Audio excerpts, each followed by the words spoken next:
Assalamualaikum warahmatullahi wabarakatuh. Bismillahirrahmanirrahim. Alhamdulillahirabbil alamin wassalatu wassalamu ala asyrofil sayyidina Muhammadin wa ala alihi wa sahbihi ajma'in. Wabarakatuh.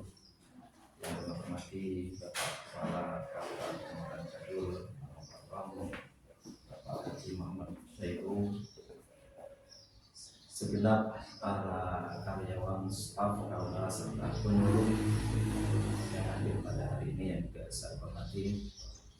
Alhamdulillah pagi ini kita ada kesempatan lagi untuk bertemu dalam acara kajian Ramadan di KUA Kabupaten Jadul.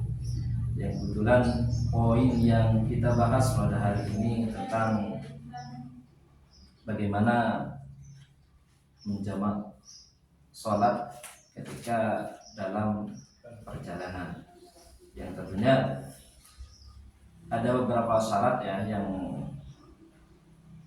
harus dipenuhi bagi seorang musafir atau orang yang sedang dalam perjalanan itu untuk bisa melakukan atau melaksanakan jamak tanpa qashar atau jamak dengan qashar.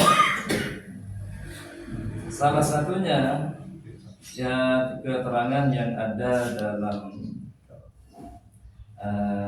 kitab Kifayatul Akhyar ini disebutkan wa yajuzu lil musafiri qasrus salati rubaiyah bi arba'ati syara'itah ayyakuna safaruhu fi ghairi maksiatin wa an takuna masafatuhu sittata asyar farsakhan.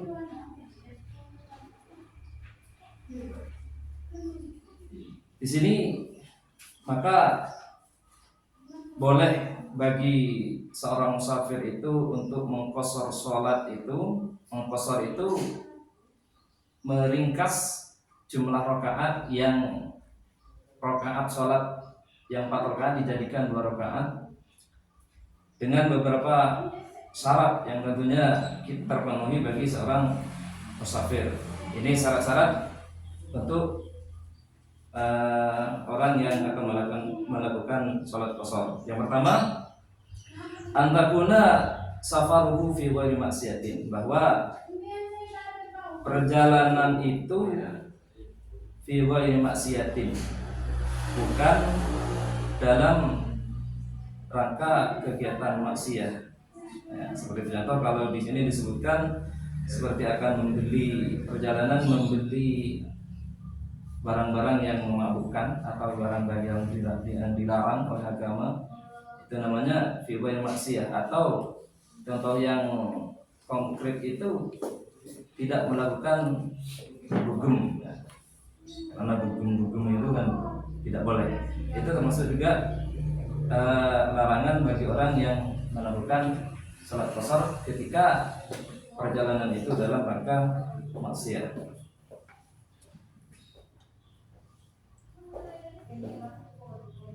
Kemudian wa antakuna masafatuhu sittatu asyar farsakhon. Perjalanan itu harus mencapai jarak sittata asyar farsakhon, 16 farsakh. Nah, 16 farsakh di sini ini disebutkan wa huwa thamaniyatu arba'una mailan bil Hashimi. Ini perkiraan mencapai jarak 48 mil. Nah, itu jaraknya yang boleh melakukan qashar. Kemudian wa antakuna mu'addiyan lis-shalah. Salat berikutnya yang 3, salat itu salat adat, artinya bukan salat yang qadha. Ya.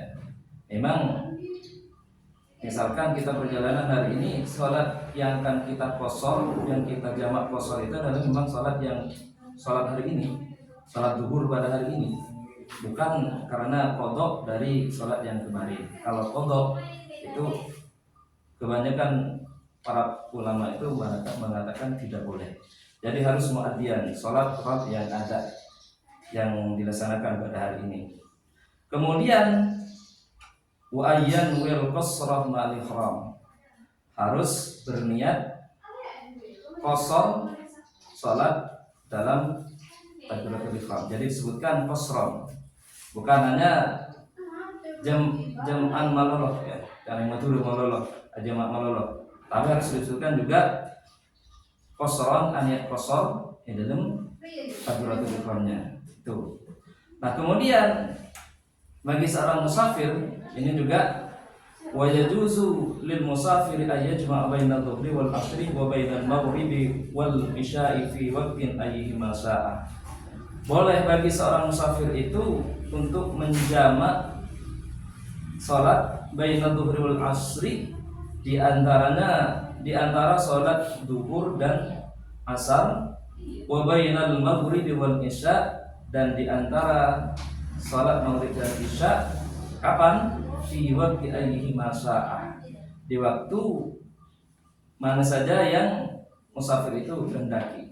Nah, boleh dengan jamak takdim, boleh juga dengan jamak takhir seperti itu. Nah, kemudian syarat-syarat untuk bisa melakukan jamak takdim itu disebutkan dalam kitab Kasyifatus Sajah dari Syarah Safinahnya. Ini disebutkan syurutu jam'i takdimi arba'atun. Syarat-syarat jamak takdim itu ada 4. Al-bada'atu bil ula, yang pertama dimulai dari yang pertama. Kemudian wa niyyatul jam'i fiha, yang kedua berniat jamak di dalam salat, wal muwalatu bainahuma, dan segera, kata orang Madura itu tuli-tuli ya, di antara dua salat itu. Maksudnya dari misalkan kita jamak takdim antara salat zuhur dan salat asar. Jadi setelah kita selesai salat yang pertama, salat zuhur, maka kita tidak boleh ngobrol-ngobrol yang terlalu lama ya. Jadi setelah salam langsung berdiri untuk salat yang kedua. Kalau terlalu lama jaraknya, maka itu tidak boleh untuk jamak. Kemudian wadawamul udhri, tetapnya undur dalam bolehnya itu jamak. Artinya tidak ada perjalanan. Artinya bisa diartikan seperti ini, bahwa seoleh alako jamak itu, melaksanakan sholat jamak itu ketika sudah dalam perjalanan. Dawamul udhri, ya kalau masih belum berangkat, jangan niat sholat di rumah kemudian sholat jamak. Itu namanya bukan sholat jamak safar, bukan jadi maka kalau sholat seperti itu menjadi sholat hadar di rumah, bukan sholat jamak dalam safar. Jadi berangkat dulu dari rumah ya. Nah, di tengah perjalanan baru kita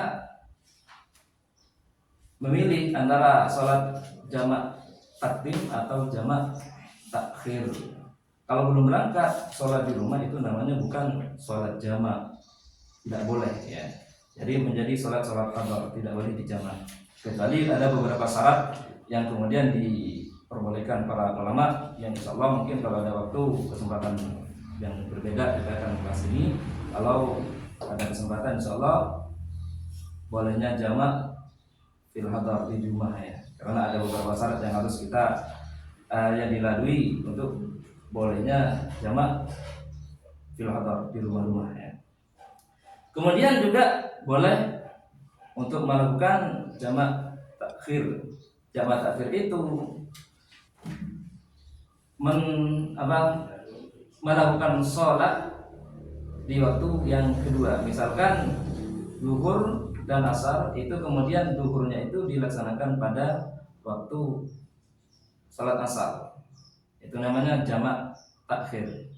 Dan tidak boleh misalkan kita menjamak antara asar dan maghrib, tidak boleh ya.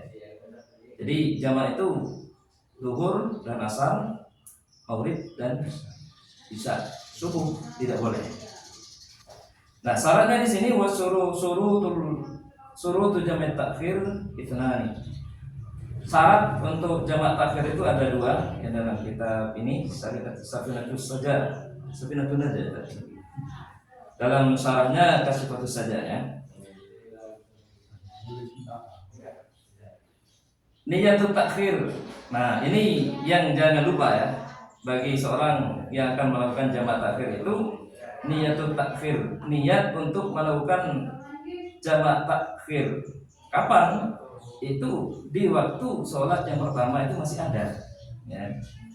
Jadi misalkan kita akan jamak takhir pada sholat asar untuk sholat duhur dan asar, maka sebelum waktu sholat duhur itu berakhir, maka kita memang sudah niat dalam hati bahwa sholat itu akan dilaksanakan untuk jamak takhir ya. Kemudian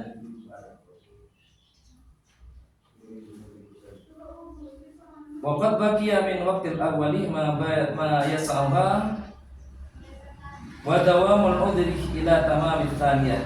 Nah, ini yang kedua, syarat yang kedua, wa dawamul udri. Kalau diartikan dalam masa madura, iki tetap mundur ila tamamit tsaniyah, sampai sempurna salat nomor 2. Jadi sebelum kita sampai ke daerah kita, masuk ke qaryah kita, itu kita merasakan sholat itu sebelum sampai ke rumah kita lah, seperti itu. Mau sampai kepada ke rumah kita masing-masing, maka bukan sholat jamak lagi, menjadi sholat qadha. Jadi misalkan kita perjalanan di Surabaya, misalkan perjalanan pulang, sebelum sampai Pamekasan, ya karena kita ada di Pamekasan, misalkan masih kita di Kota Sampang atau di daerah Sampang, kita sholat dulu di sana, sholat jamak takhir di daerah Sampang misalkan. Kalau misalkan sudah masuk ke daerah rumah kita, misalkan ya kita ada di daerah Kadu di sini, maka kalau sudah sampai ke rumah belum sholat, itu tidak boleh melakukan sholat jamak takhir. Kenapa? Karena perjalanan sudah sampai, lama perjalanan itu sudah selesai, dan itu tidak boleh. Ketika sudah sampai di rumah kita jamak sholat itu tidak boleh dalam konteks qasrus shalah wa jam'us shalah, karena persyaratannya sudah tidak terpenuhi. Nah, yang terkadang terjadi seperti ini ya, sebelum berangkat itu terkadang memang karena sudah perjalanannya misalkan sudah masuk dalam waktu zuhur, itu karena sudah ada keinginan untuk ke Surabaya atau kemana, maka terkadang ini sholat jamaknya dilakukan di rumah, itu tidak boleh. Begitu juga terkadang karena ada sholat jamak takhir, setelah sampai di rumah terkadang kita sudah baru melakukan jamak takhir. Kalau sudah sampai di rumah, jamak takhir sholat apapun itu jamak itu sudah tidak diperbolehkan, kecuali ada beberapa ketentuan yang diperbolehkan oleh syara itu ya, seperti contoh ada karena mator hujan, dan juga ada karena sakit, dan itu pun juga masih perdebatan para ulama ya, karena ada yang membolehkan, ada yang tidak. Mungkin untuk hari ini itu saja yang bisa kami sampaikan. Kami akhiri. Wassalamualaikum warahmatullahi wabarakatuh.